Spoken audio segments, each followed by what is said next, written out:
Laura Santulo se enteró de que México existía en 1976 cuando tenía casi 7 años.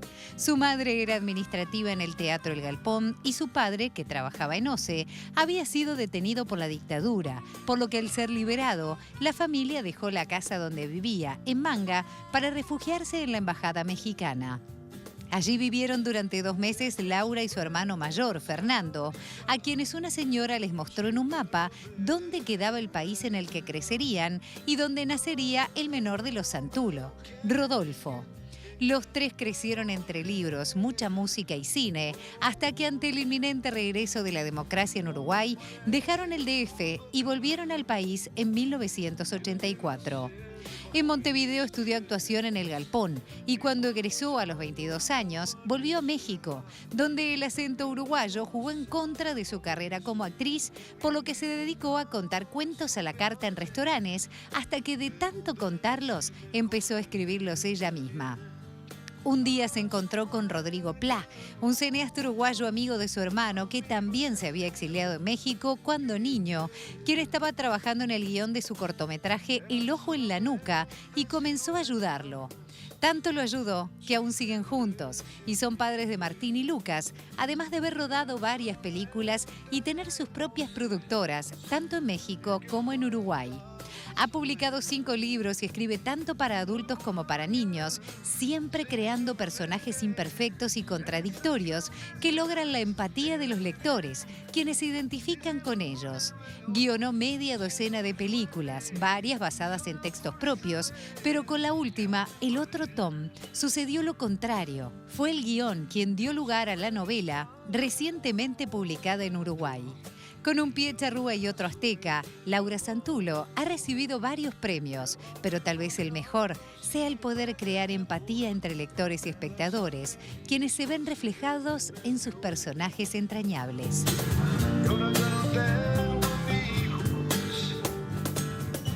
Bienvenida, Laura Santulo, guionista, escritora. Veíamos ahí una reseña de tu vida. Un panorama bastante Un panorama completo, general, ¿o no? exacto. ¿Bien o no? Bien, muy bien. Estoy impresionada.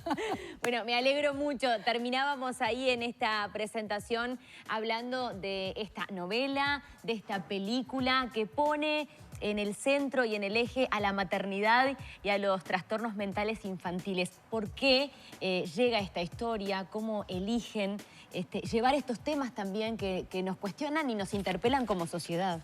Bueno, yo creo que, no lo creo, a esta altura estoy segura de ello, que en buena medida las cosas que venimos haciendo con Rodrigo Plá, mi pareja, director de cine, tienen muchísimo que ver con las personas que vamos siendo a lo largo del tiempo y las distintas etapas de la vida. Este proyecto, El otro Tom, empezó hace bastante tiempo atrás, casi diría, es un poco vergonzoso, como 10 años, pero bueno, los procesos del cine son muy largos y tienen mucho que ver con el hecho de que somos padres y que hay ciertas preocupaciones y un montón de cosas en las que empezás a preguntarte, gente a la que empezás, entornos nuevos, familias, niños, otros padres, y de golpe eso, descubrimos que los trastornos por déficit de atención y más trastornos infantiles estaban muy extendidos. Y eso fue, digamos, la primera señal, una especie de alarma de qué estaría pasando acá, ¿no? Y eso nos llevó como una investigación muy larga y después a colocar toda esa información en la vida de unos personajes y volver eso una historia, ¿no? Concreta, emocionante, creemos. ¿Qué pasó en ese proceso de investigación? Bueno, entre otras cosas, creo que nos fue a nosotros mismos, en tanto padres, cuestionando mucho el modo en que yo era madre, el modo en que Rodrigo era padre, preguntarnos justamente esta idea de qué es la buena maternidad y cuestionarnos si existe tal cosa o si en realidad hay múltiples maneras de maternar, múltiples maneras de hacerlo y la sociedad en un punto también empuja en un mismo lado. Y en buena medida la película y el libro mismo procuran cuestionar esa idea de la buena maternidad, ¿no? Elena, que es nuestro personaje, es justamente una madre que mete la pata muchas veces, pero que en todo caso, y para mí sería lo que allí está bien, lo sigue intentando, ¿no? Nos importaba construir ese tipo de personajes que se equivocan, pero lo siguen intentando. Es una mamá que cría a su hijo sola para contar un poco lo que se pueda Sí. de esta historia y que llega casi que a perder la custodia de su hijo en un Tomás. momento de Tomás. Contanos un poco más. Bueno, la historia película está contada en El Paso, Texas. En la novela eso es más amplio. Un detalle no menor es que novela y guión, un poco como se decía en la presentación, se fueron construyendo en paralelo. Bien. A diferencia No es que una cosa llevó a la otra. No exactamente. Y eso hace que en la novela se abarquen ciertos aspectos de la historia de los personajes que no están presentes en la película y viceversa. Bien. En esencia, igualmente, que eso, en ese sentido ambas obras son muy parecidas, es una madre soltera muy joven que tiene algunas dificultades, digamos, para criar ese hijo, en parte por temas de precariedad económica y una serie de situaciones, pero también porque Tomás es un niño complicado, un niño difícil, brillante, pero a la vez incordia y a la vez da problemas en la escuela. Hay un papá ausente, después reaparecerá a lo largo de la historia, pero bueno, en determinado momento al niño se le diagnostica este trastorno por déficit de atención y se le comienza a medicar. Y en alguna forma es la medicación y sus consecuencias serán los que hagan saltar la trama, saltar las alarmas de esa madre, porque ocurrirá un accidente complicado. Y bueno, de eso un poco va. A partir de ese accidente se toman una serie de decisiones que ponen en cuestión la posibilidad de que ella siga criando a Tom. ¿Qué pasa con este trastorno ¿no? de hiperactividad, déficit atencional? Estuvieron también en ese proceso de investigación, me imagino también abordando esta temática para poder ponerla en la novela y en el cine. Sí, hicimos una investigación como muy amplia y digo, lo primero que siempre me gusta como aclarar, nosotros no somos especialistas, somos contadores de historias. Lo que hacemos de alguna manera es tratar de seguir pensando al respecto, de poner algunas preguntas. A veces siento o hemos sentido en ese proceso que se toma mucho como un punto final, esto es así, esto es de origen químico, esto es de origen biológico y aún si creyéramos que tal cosa es así, solamente así, es evidente que también la vida social de las personas y la historia y quién somos cada uno de nosotros va a determinar cómo se desarrolle o no dicho trastorno.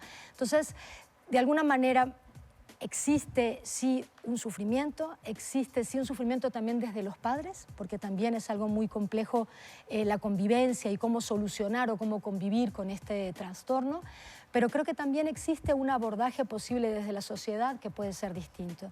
Y en todo caso nosotros tal vez abogaríamos por que ese abordaje fuera más prudente. Creo que esa sería la palabra que me gustaría que desde la película emerja, desde el libro emerja. La idea de que cada historia personal debe ser contada en términos individuales y que por lo tanto debiéramos en cada caso acercarnos a la historia de esos chiquitos, de esas chiquitas, con cuidado y determinar si es la medicación o si no lo es o qué es lo que realmente está pasando. No solo cubrir un síntoma y dejar de pensar qué es lo que allí circula y qué podríamos mejorar, ¿no? ¿Dónde rodaron esta película que fue presentada en Venecia en el 2021? Sí, alegremente. Y con muchos premios que ya vamos a hablar también y nominaciones. Fue post-pandemia, así que fue altamente emocionante, o sea, fue como de las primeras salidas sociales, entonces fue muy emotivo, fuimos con los hijos. La película está rodada en El Paso, Texas y en Ciudad Juárez. Decidimos colocarlo como es una producción mexicana, pero está colocada en una historia fronteriza. Entre otras cosas, porque parte de la investigación, también llegamos a datos e información que decía que en buena medida hay mayor prevalecencia del trastorno por déficit de atención entre la comunidad migrante. Y eso nos pareció sumamente interesante, justamente para pensar lo social dentro de este trastorno y cómo sí la historia personal vendría jugando o teniendo peso. Y bueno, decidimos hacerla allí. Los actores no son actores profesionales, lo hacen estupendamente bien, pero no lo son. También porque en El Paso, Texas, no había muchos actores profesionales ni mucha gente haciendo actuación. Entonces hubo una serie de talleres lúdicos, gratuitos, en una librería pública para los niños. Y entonces muchos niños fueron concurriendo y es de allí desde donde se elige a Israel Rodríguez Bertorelli, que es el actor protagónico, pero también a todos los nenes que figuran en la película.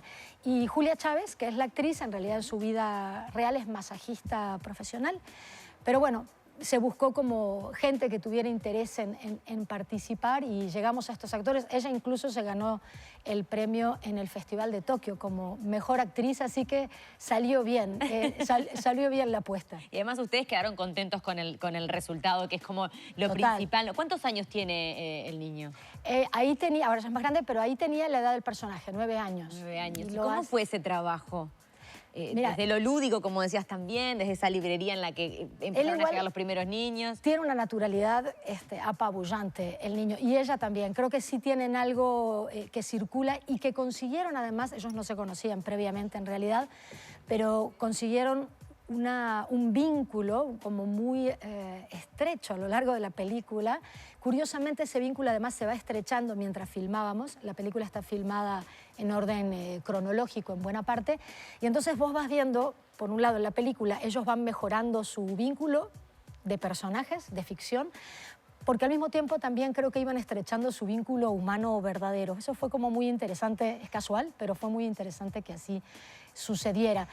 Y una particularidad también es que el guión en origen estaba pensado para que madre e hijo hablaran en español, pero como Israel solo hablaba en inglés, y por lo tanto cuando le hablaban en español tú veías que en su carita como que no terminaba de fluir la información, entonces se tomó una decisión radical de traducir muy cerca ya del rodaje. Nos fuimos al inglés, ¿no? Y de hecho Julia Chávez, la actriz, nos ayudó mucho a que esa traducción fuera muy local, muy del Paso, Texas.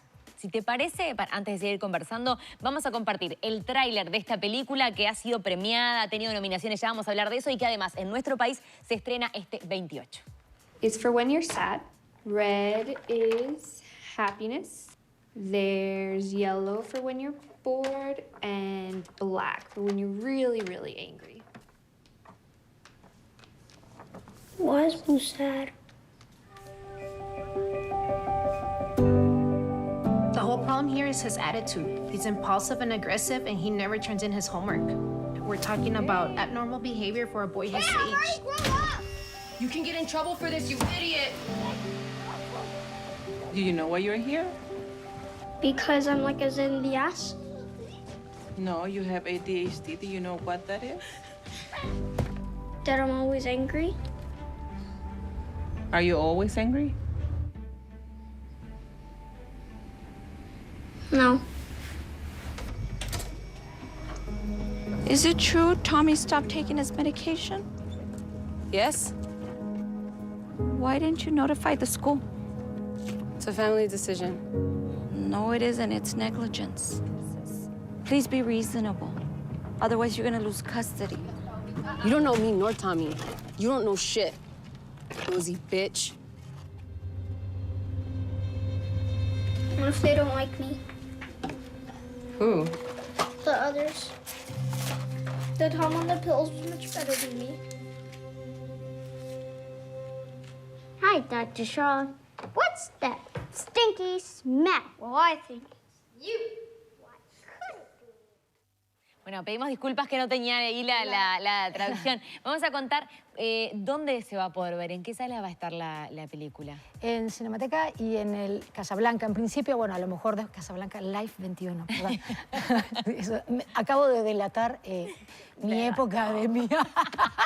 Pero bueno, sí, en el Live 21 y en Cinemateca. Y bueno, después viste que a veces se va a algún otro o se modifica, pero ahí empezaría, digamos. Bien, ¿y la novela ya está en las...? La novela ya está en las librerías, está disponible. Acá salió con Estuario, se publicó hace unos 3 años atrás, primero en México, pero bueno, ahora con mucha alegría la trajimos a Uruguay. Con Rodrigo nos gusta procurar siempre, aunque vivimos en México, seguir como de alguna manera presentes en el ámbito cultural de Uruguay y traer nuestras cosas, nuestras producciones y que se sigan viendo por acá.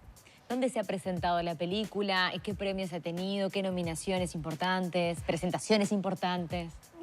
Fue lo que te decía, Venecia fue como muy impresionante. También veníamos saliendo de pandemia y fue muy emotivo.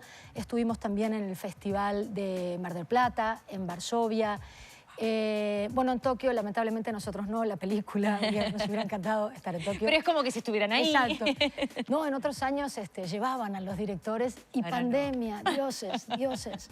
Pero bueno, también estuvimos en el Festival de Biarritz, en el Festival de Huelva. En Huelva ganamos Mejor Película, en Varsovia ganamos Mejor Dirección y también en Morelia, que es en México, ganamos Mejor Dirección. Capaz que me estoy olvidando algún otro, pero bueno, esos son como los principales. Ah, y Toronto, que también es muy, muy importante y fue inmediatamente después de Venecia. Son como muy pegaditos uno del otro.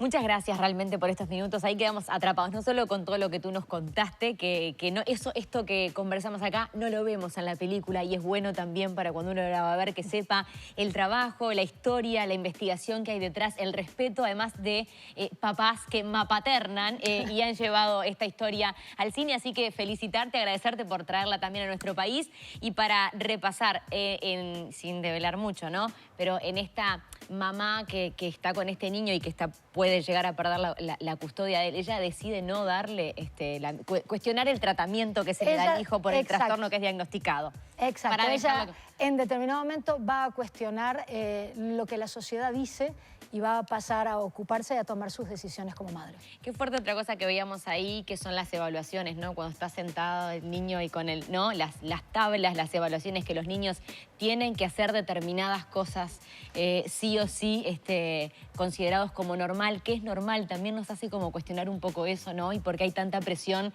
no solo a los padres, sino también a los niños, de que hagan determinadas cosas a tal edad, de que deberían de hacer esto, cuando cada niño también va a su tiempo. Tiene sus tiempos y tienen que ser respetados. Así que nada, un comentario. Ya lo charlamos fuera de cámara, porque imagínense que con este tema yo me pongo pasional. Así que nada, felicitarte y agradecerte nuevamente por estos minutos. Muchísimas gracias por la invitación. A ti un abrazo a todo el equipo. Nosotros seguimos adelante y desde este living nos vamos a la cocina porque comienza a partir de ahora la receta de Leticia.